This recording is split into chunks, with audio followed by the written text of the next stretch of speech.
O cinismo e relativismo intelectual e moral trazidos pelo pós-modernismo são uma ilusão e uma mentira. As sociedades são objetivamente diferentes entre si, isso é óbvio, e seres humanos precisam de sistemas de valores.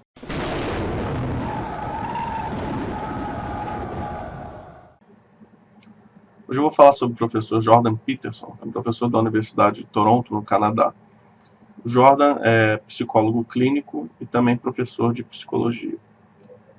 O professor Jordan tentou fazer uma palestra agora, em 17 de março de 2017, e a exemplo de outros palestrantes, como Ben Shapiro, o Charles Murray, Christina Hoff Sommers e o David Horowitz, o professor Jordan Peterson não conseguiu fazer essa palestra, não conseguiu levá-la até o fim, porque foi interrompido por alunos barra ativistas sociais, justiceiros sociais, que simplesmente acham que a melhor maneira de debater hoje em dia, pessoas que trazem visões discordantes das deles, é impedir o debate. Eu imagino que pessoas, e em particular alunos que fazem isso, né, impedem que pessoas com visões diferentes compartilhem suas ideias, não devem ser muito seguros de suas ideias, certo? Porque qualquer indivíduo que seja seguro da força das suas ideias não precisa calar a boca do outro em um espaço público. Okay? Eu já fiz essa distinção de público e privado em outros vídeos. Por exemplo, no seu perfil de Facebook você faz o que você quiser.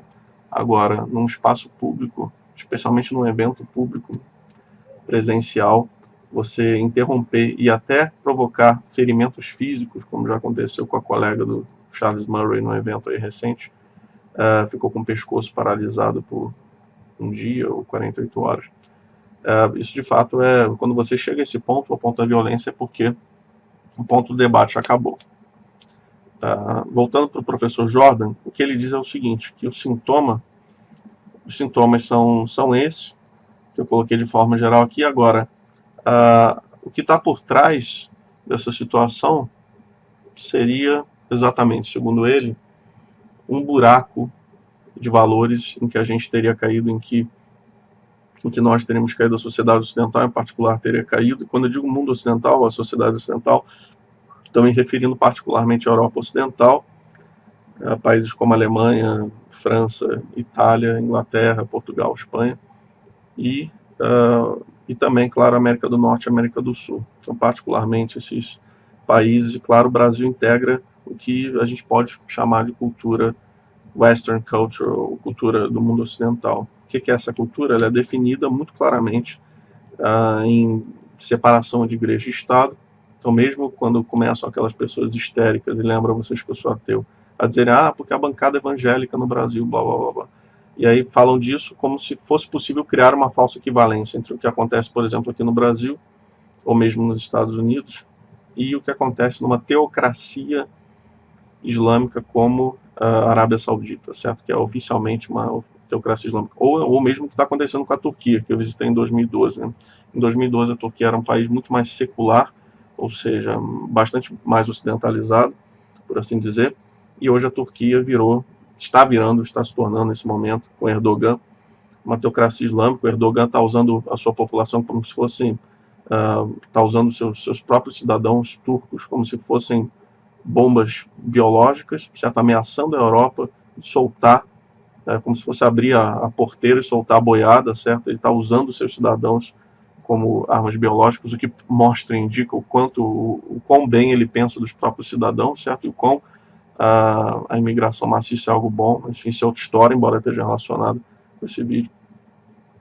Então, o que está por trás desse problema todo de valores e de polarização do debate, esse buraco deixado pelo pós-modernismo, que muito grosso modo é um movimento sociocultural ali, que começou por volta de 1960, certo? Com autores como Jacques Derrida, Michel Foucault e, um pouco mais indiretamente, gente como Gilles Deleuze e Félix Guattari, e muitos outros, na verdade. E esses autores e muitos outros vieram a contribuir para o que o professor Jordan Peterson, em vídeo que eu vou colocar no link abaixo aqui, o professor Jordan Peterson configura o pós-modernismo como, e eu vou usar as minhas palavras também, certo? Eu não vou lembrar tudo que o professor disse, mas eu vou tentar traduzir para o público brasileiro. O pós-modernismo teria deixado um buraco de valores de tal forma que isso nos levaria a um niilismo. O professor fala muito de Nietzsche também, que é um autor que eu voltei a ler agora. E com esse buraco de valores e com a morte simbólica de Deus, né, que obviamente é um tema forte em Nietzsche, e de novo, eu falo como ateu, certo? Que é uma posição interessante a mim. Quando a gente mata Deus, o que acontece simbolicamente? O que acontece é que a gente fica com um buraco de valores. E como o mundo ocidental, os valores ocidentais, como eu falava antes, são bem definidos, ou eram bem definidos, separação de igreja e Estado, uma tradição judaico-cristã, ao mesmo tempo, apesar, você pode ter as duas coisas, certo? Você pode ter uma tradição judaico-cristã e a separação de igreja e Estado. Naturalmente isso pode acontecer e acontece talvez no mundo todo ocidental.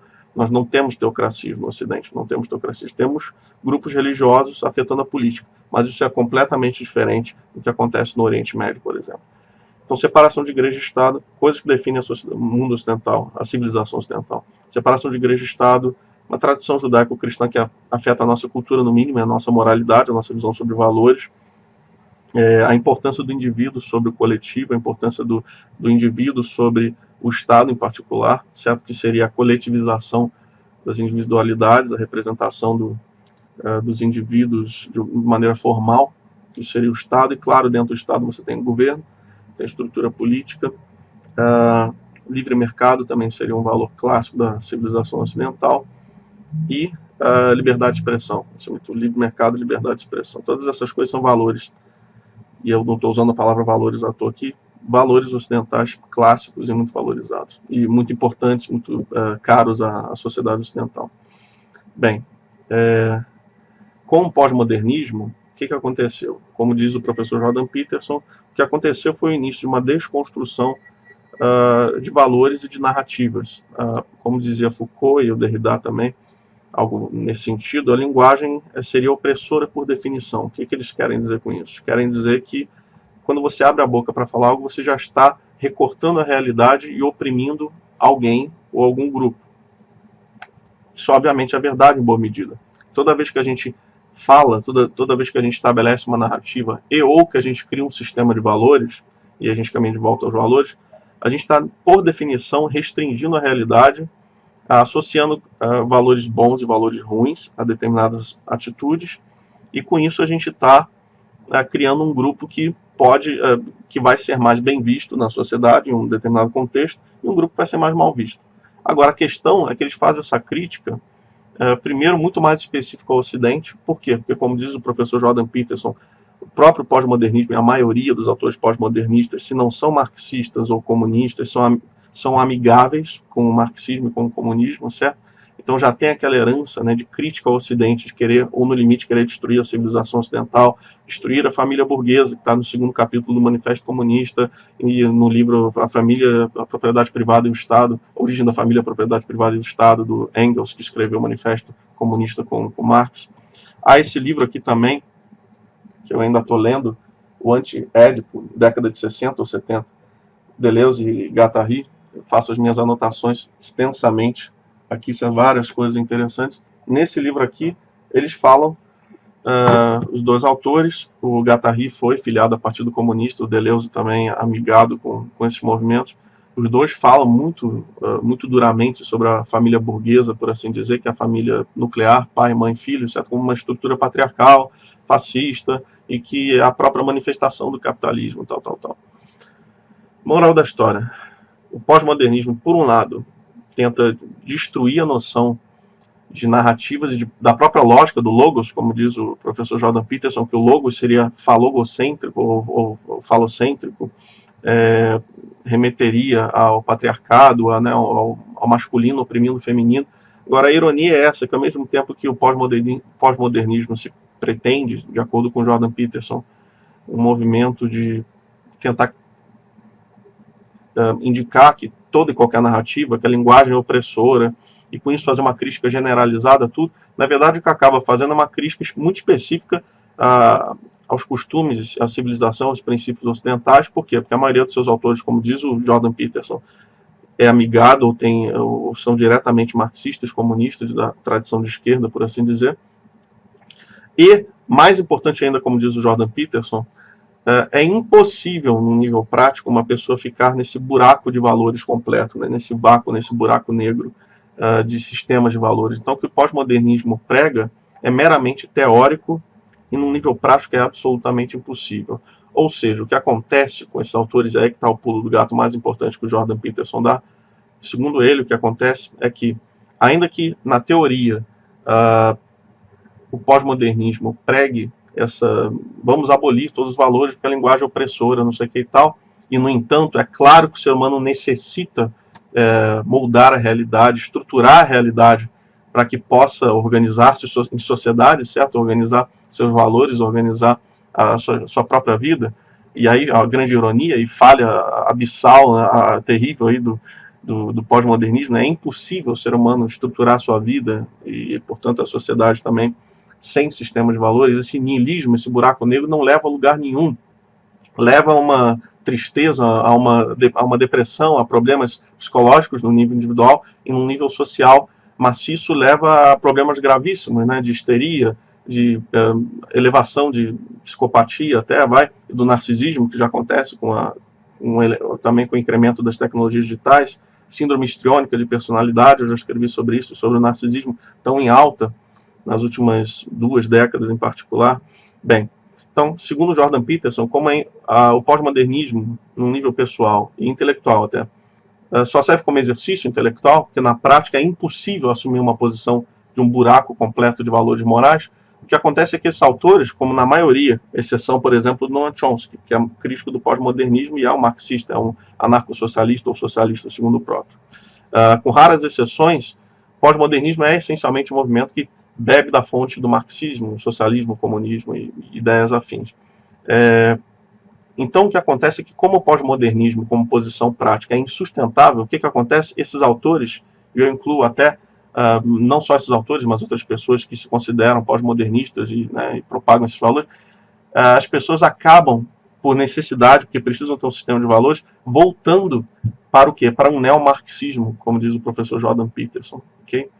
E, claro, o neomarxismo é algo que pode ser localizado historicamente, ali com Antônio Gramsci, George Lukács e alguns outros autores, mas quando ele diz neomarxismo, nesse momento, o que ele está dizendo é um novo marxismo, uma releitura do marxismo, de opressores e oprimidos, uma divisão simplista, maniqueísta do mundo entre pessoas perversas, né, que seriam os opressores, que obviamente, originalmente, para Marx seria a burguesia, certo? E os oprimidos, que seriam, na visão marxista clássica, o proletariado. Okay? Só que agora a gente teve com, por exemplo, Herbert Marcuse, que veio com a escola de Frankfurt para os Estados Unidos, a Universidade de Colômbia.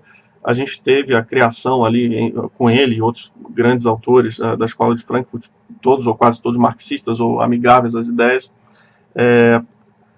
a criação de novas classes oprimidas, né, e de opressores também. Então, em vez da visão econômica marxista clássica, a gente tem o que vulgarmente chama-se aí de marxismo cultural, mas que eu prefiro simplesmente chamar, como o professor Jordan Peterson, de um neomarxismo ou de uma visão esquerdista / progressista aí, pós-moderna, certo? Que em vez de você ter a burguesia e o proletariado, essa visão de novo simplista e maniqueísta, né, de opressores oprimidos, de malvados e bonzinhos, e é por isso que esses alunos ficam histéricos nas faculdades, porque eles não têm preparo para elaborar, a maioria não tem preparo, é normal, eu não tinha, com a idade deles, para elaborar todas essas ideias, e aí compra uma visão prontinha de mundo, né, algo que você esquenta no micro-ondas de um professor, ou da internet, do Quebrando o Tabu, do Leandro Carnal e tal, e aí acha que isso dá importância para a vida dele, desse aluno, desse indivíduo, e também é emocionalmente agradável, porque ele se sente parte de um movimento, né, se sente um justiceiro social e a favor das minorias, da opressão, e o feminismo, e a mulher, e os gays, e os negros, e tal. E essas classes, esses grupos, viraram, de fato, os novos oprimidos na visão marxista. E quem mergulha na literatura profundamente sabe que, sim, historicamente, os comunistas pretendiam usar esses grupos para derrubar a civilização ocidental. Então, o buraco é muito mais complicado. Como diz o Jordan Peterson, a grande ironia e hipocrisia dos pós-modernistas, a grande ironia e hipocrisia é essa, que, na verdade, é impossível você ter um buraco de valores, de estrutura moral, um sistema de valores. É impossível você não ter um sistema de valor, certo, como ser humano. Então, mesmo essas pessoas que pregam pós-modernismo, na verdade, ou fazem de uma forma, ou por inércia, ou porque veem os outros fazendo igual, inclusive professores, segundo Jordan Peterson, ou o fazem porque por malícia mesmo, porque sabem que na prática é impossível você ficar no buraco de valores, e com isso você acaba voltando para um sistema de valores marxista ou neomarxista. Okay? E com isso você tem o opressor, o oprimido, e claro, classicamente o que? O branco, o homem branco, cis, hétero, é o grande vilão da humanidade, né? O fascista, filho da puta, tal, porque de fato estabeleceu isso assim nessa releitura pós-moderna aí do marxismo. O Marcuse o Herbert Marcuse da Escola de Frankfurt, muito importante para a New Left nos Estados Unidos, que não tem esse nome à toa, nova esquerda, certo? Ali décadas de 60, 70, que obviamente tem suas conquistas importantes, contribuíram de alguma forma para conquistas importantes, mas há uma politização muito mais profunda, muito mais complexa, e por trás, quem começa a cavucar aí o que está por trás de todas essas ideias vai alcançar sempre o que? Crítica ou vontade aberta de destruir a família burguesa, destruir a civilização ocidental, destruir o capitalismo, enfim. O negócio é muito mais complicado do que parece. A verdade é que, de acordo com Jordan Peterson, todos nós precisamos de sistemas de valores, e eu acho muito difícil discordar disso, sinceramente. E é só olhar até para a situação desses autores pós-modernistas, que acabam, quase todos eles, voltando para uma posição marxista ou neomarxista, né? Inescapável. Mas é isso. Até o próximo vídeo. Pense.